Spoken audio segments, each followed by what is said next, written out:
Дорогие друзья, заканчивается 2018 год. И если кратко подводить итоги, он был непростой, тяжелый, неоднозначный, насыщенный событиями. Хотел бы поблагодарить в первую очередь руководство футбольного клуба «Торпедо Минск», которое создало нам те условия, которые мы имеем.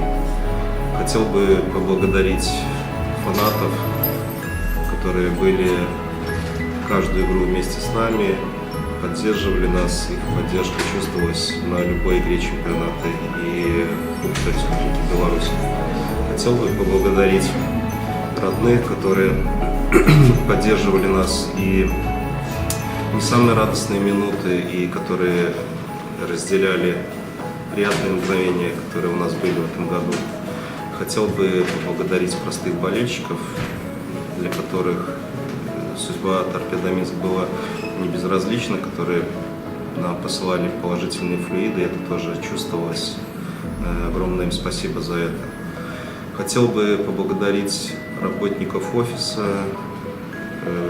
Это очень тяжелая, кропотливая работа, может быть, она не видна на первый взгляд, но это так.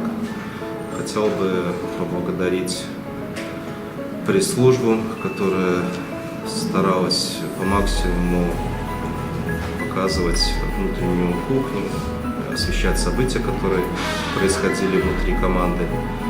Хотел бы поблагодарить медицинский штаб, хотел бы поблагодарить массажистов.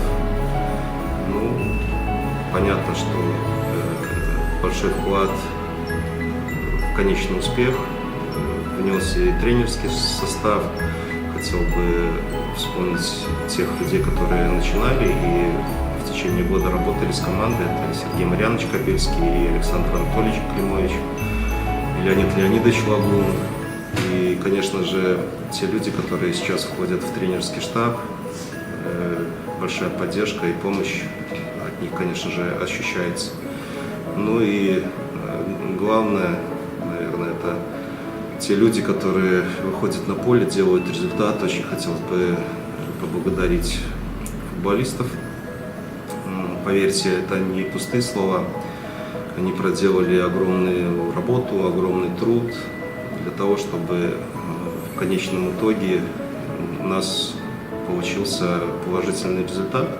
Были разные ситуации в этом году, было очень тяжелое положение, но я считаю, что мы с честью из него выбрались и достойно закончили этот год, который принес больше положительных эмоций, чем наоборот. Хотел бы всех поздравить с наступающим Новым годом. Я думаю, что каждый из нас в душе немножко романтик. Все-таки Новый год – это особенный праздник. Каждый верит чуть-чуть, наверное, в какое-то чудо, в волшебство. Очень хочется, чтобы даже самые смелые мечты в следующем году сбылись. Всех с наступающим 2019 годом!